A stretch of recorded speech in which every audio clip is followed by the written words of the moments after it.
Welcome to Bounce, playful, unfussy conversations with SoCal's arts and culture stars. I'm your host, Susan Petrella, a lifelong arts and culture patron / advocate and the rock star consultant who rockets your business to success. Each Wednesday, I'm hanging out with cool, clever, and creative individuals. Today's guest is Josh Friedman. In pursuit of beauty to share with others, Friedman works in 3 primary areas: fine art production, the procurement of art / design / furniture for designers, interior designers, private clients, and collectors, and art education. Friedman creates mixed media works on paper, collage, sculpture, ceramics, and he has this fascination with Asia, and his work is in public, institutional, municipal, and private collections in all of those geographic areas. So welcome, Josh. Thank you. Thank you very much. Very happy to be here. So let's start. We started with Annie Faye, kind of go back to where it all started with the art Okay. for a little bit of time. Okay, sure. But before I start, can I just quickly say thank you to the gallery? Oh. And I wanted to let you all know that I absolutely love fiber art. I love the way that time comes through the fibers. And if you can make it down to this college and see this exquisite California show. fibers, texture and form. It was like 22 artists, and it's such a beautiful range and use of material. So love it. Happy to see the show again. Okay.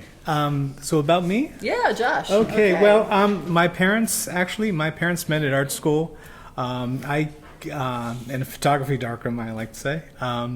I was born in New England. My father happened to be working as a graphic designer at Dartmouth College, and whenever there was a visiting artist or actors coming through performing at Hopkins Center, my father would be designing their catalogs or doing their posters. So we lived in a very small town of like 4,000 people, and there wasn't a lot of kids.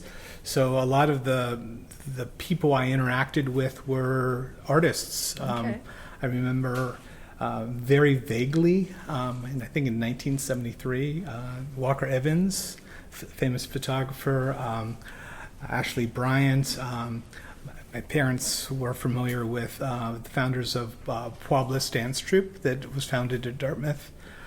So I really had that early exposure and sense of wonderment of our world, and that's really. Did you make art at that time? I did. Everything was. I was just fascinated. My parents have pictures of me like digging up in their garden, and across the street from where we lived was actually what used to be an old tavern. It's the Constitution House, where the Constitution of Vermont was signed before it became a state. It was an independent republic. So very early on, this idea of antiquity or looking to the past and looking to nature for awe, wonderment, and inspiration really loomed very large in my sensibility.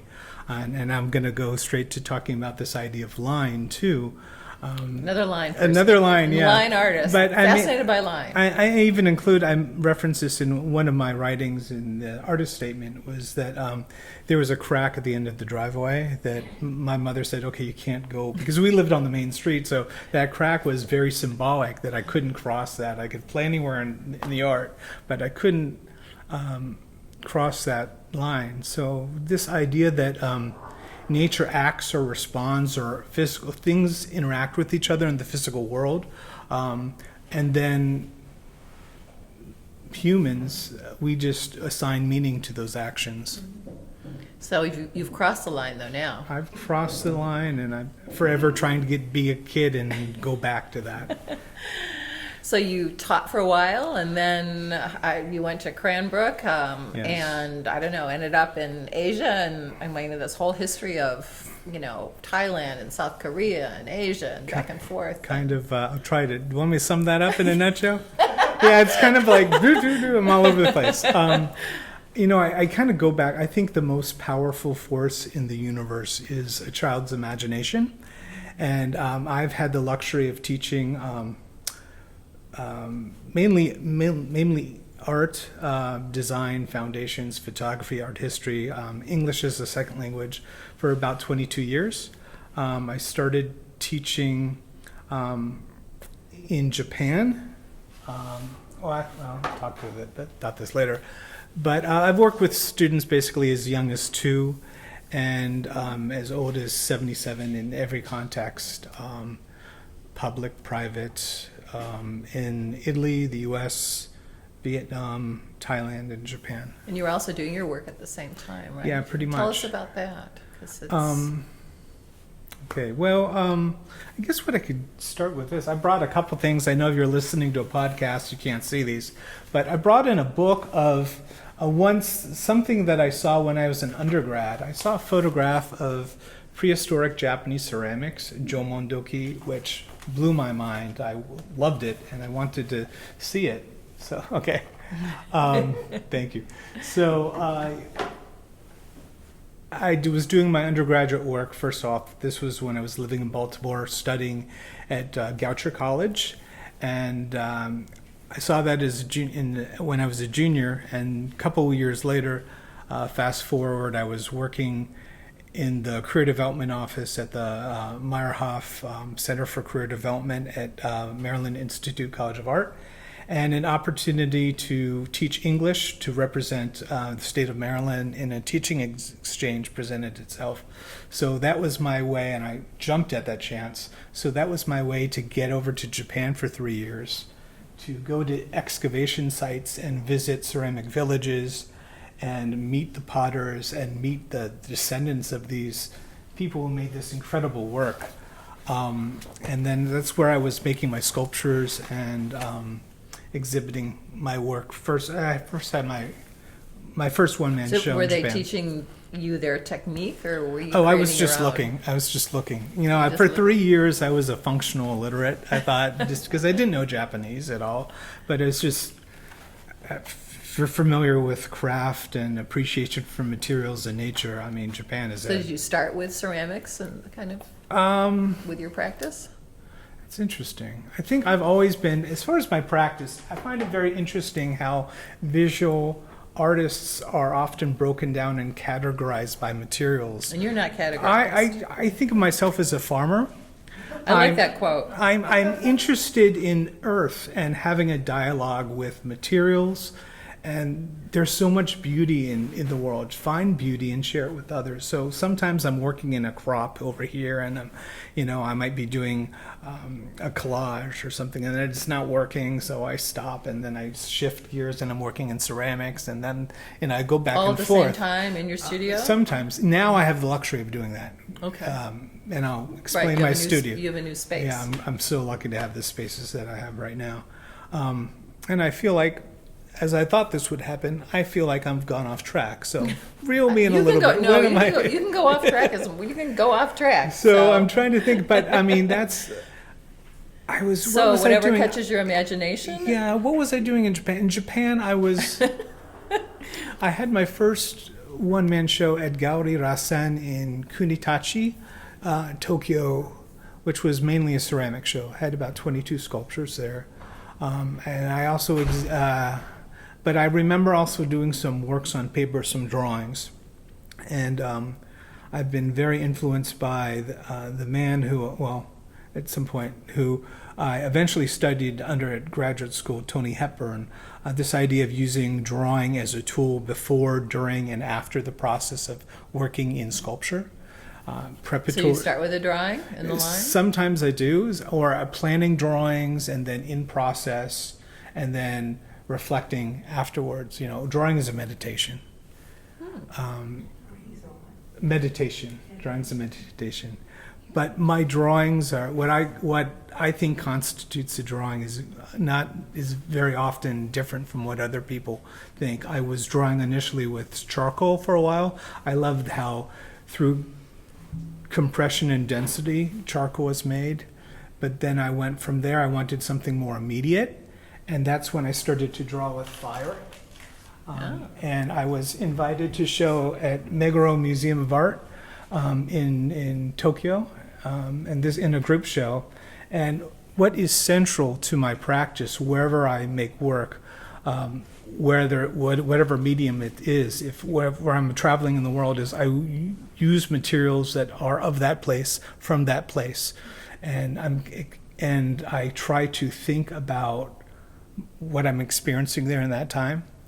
So I don't necessarily come to a new city with a plan of exactly what I'm going to do. I try to be present and make work about that moment. So this is, I'm holding up a scroll for those of you who can't see or just listen to the podcast. In the gallery, there was a 21-foot long floor to ceiling glass window that looked out on a Japanese rock garden. And right inside there was an air conditioning air duct. So I brought stones, the same type of stones that were outside, into the gallery to cover up the air duct.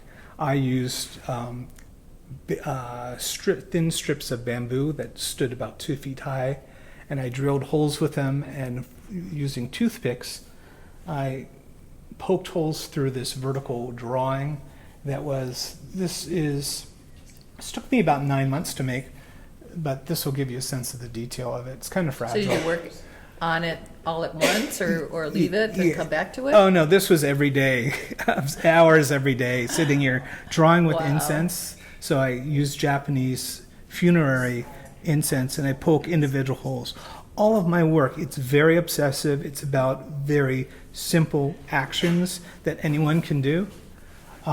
And then So they seem very kind of ethereal, though. Yes, are they? absolutely. They're of the moment. So Yeah, so there's a photograph. So sometimes this drawing that I'm holding up was for that museum show, and it was presented kind of vertically like a fence, and that was in Tokyo.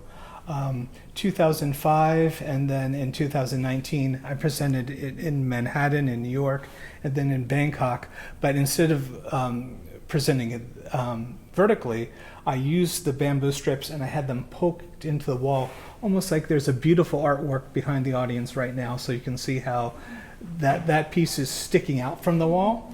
That's how I had the sticks sticking out from the wall, and I just draped the scroll over it, like it was kind of like an offeret. And then the shadow it's cast a beautiful shadow. So for me, this goes back to this idea, okay, I want to do a big piece of this museum. I'm leaving the country next week. I want to make something small enough that'll fit in my carry-on luggage. So there's a little bit of practicality in it, but there's also, this idea of being a functional literate and trying to express love and gratitude to these people in this culture that welcomed me for 3 years, that I really care about. So it's trying to communicate in a language without words. So when this was hanging in the museum and the air conditioning would go on, this would flutter subtly, and the sun would come through, and there would be a dance and play of shadows of light going through this cast on the floor, then light on the reflected glass, and then onto the stone. So thinking about time a lot, and how does time come through the materials? It's a really futile exercise, trying to draw and trying to write, but communicate in a language that can't be understood or read. So you travel and you're making these works, Mm-hmm. but here when you're here in Southern California, are you making work that relates to here? Or? Yeah, absolutely. This is such a wonderful, weird, strange, exciting, scary time that we're living in. One of the things I love about what would you work in now for here? I'll tell you.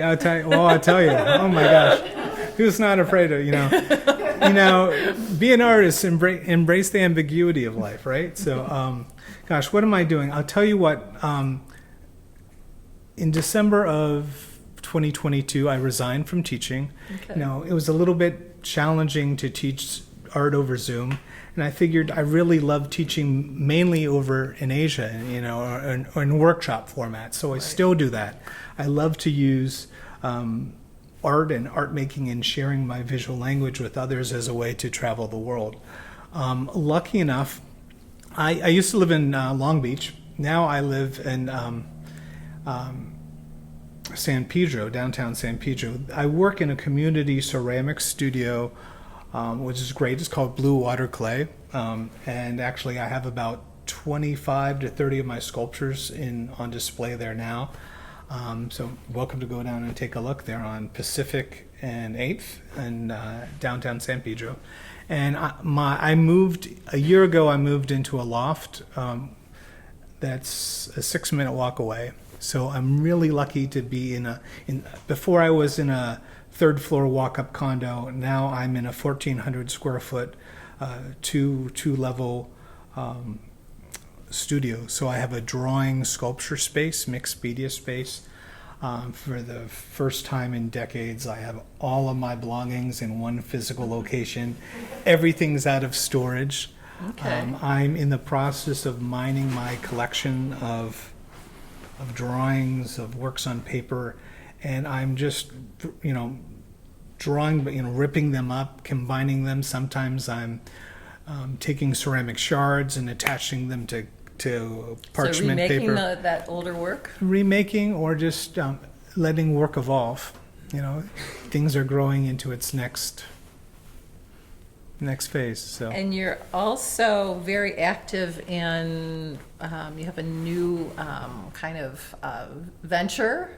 You were talking about flea markets. Oh, yeah. and- Well, Yeah. Okay, I'll talk a little bit about that. So what I've done, I want to get away, my name's Josh Friedman of Josh Friedman Art LLC. I want to kind of get away from that. I was thinking about what is it that I do, and one of the things I've always done since I moved down here, I'm fascinated by looking at the past, looking at objects as a way to move forward in my work.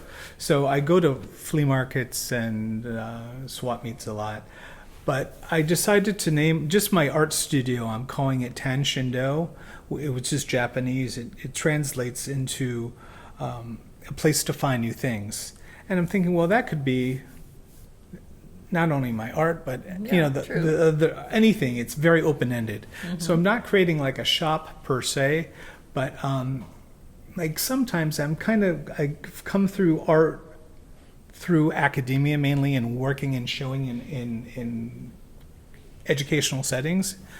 But I love teaching and I love sharing ideas and art with people. So I feel like selling in a swap meet or selling at a market, there is a component of teaching and bringing things. Like I'll bring some music, and I think art and design should be approachable and accessible at all levels. Okay. So I might be selling some ceramics by Warren McKenzie or Vivica Nato-Hino or John Glick, people who are in the Smithsonian and in museums, really important craftspeople.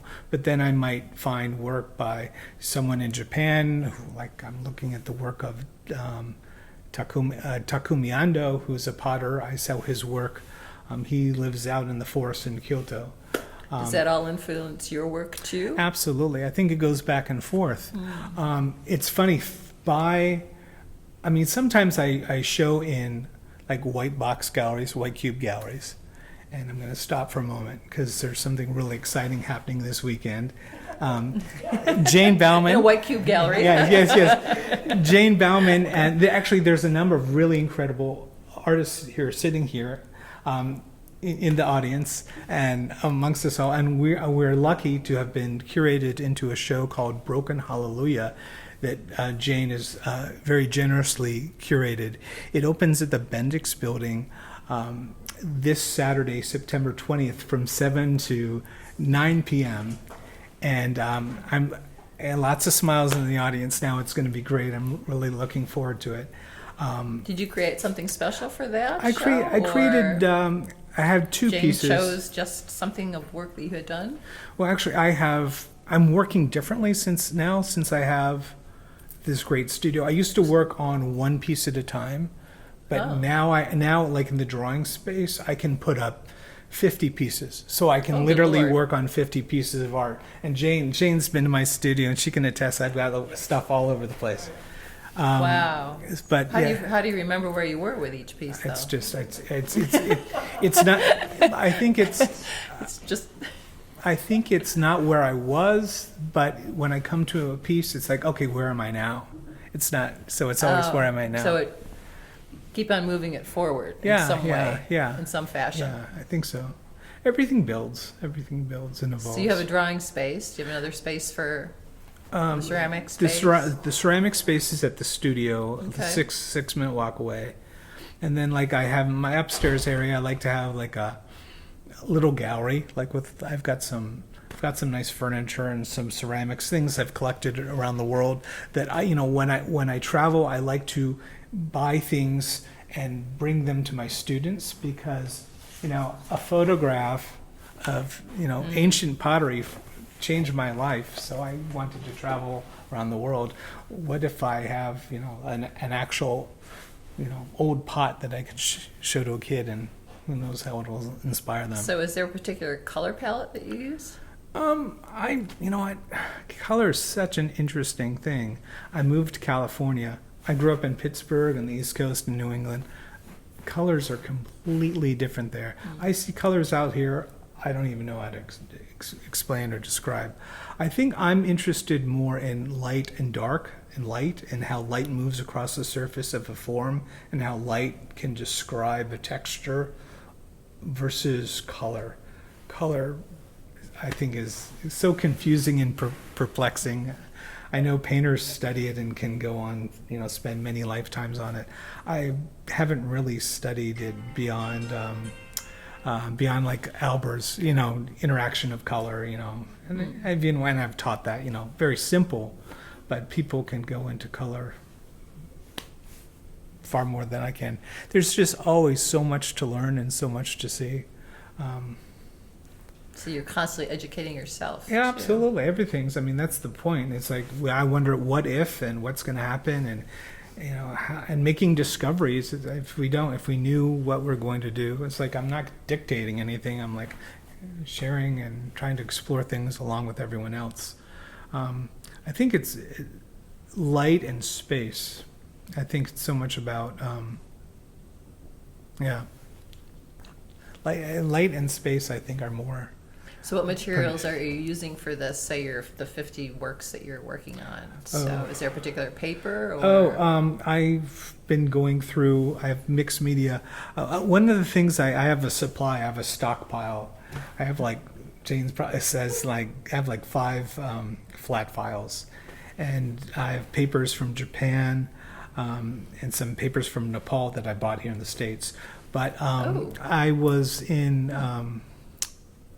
I was so excited I did this. After I resigned the following month, I went back to Thailand and I went to a town called Lampong, which is about an hour or so southeast of Chiang Mai in the north. And I met this former high school physics teacher who bought a rice farm and decided to make paper. And he makes this incredible handmade paper, and I have. How'd you ever find him? He's amongst my network. I've been my network of. You're organic, yeah. Yeah, of Thai artists. I go to Thailand, and I do tours of the universities for workshops and exhibitions, and. So he's making paper from this rice farm. Yeah, so I've got in my work, like I'll have collages that I'll have maybe Japanese shoji paper, or which is what they use in the architecture for the windows and the doors. I'm also using old Japanese accounting books, and I'm using them to create some larger bodies of work. I'm using like an archival adhesive and cutting them up and pasting them to make larger pieces. I don't know if you know this. I found this is kind of interesting. In Japan, for insulation, sometimes what they do with old antique books is they rip out the old accounting books and in their doors and the panels, and sometimes they stuff them in there. I'm like, okay, if they take apart their books that way, then that gives me carte blanche. I can. You're okay with doing that, yeah, then, right? You're not traumatized, like, oh my God, I'm destroying this book. Yeah, exactly. So, but I'm using lots of different mixed medias. And just this year, I've really started collaging onto clay directly. And I'm collaging different types of clay together. I'm mixing porcelains and stonewares and earthenwares together. I like when I put things together that don't belong with each other or not normally thought of, and like to see what happens. Okay. Well, thank you very much for sharing your story with us. Thank you. You made bounce. Oh, okay. Special thank you to our generous sponsor, Coastline College Gallery, David Michael Lee, Director, Curator, and Professor. David's also Bounce's wonderful producer. Thank you, David. Until next time.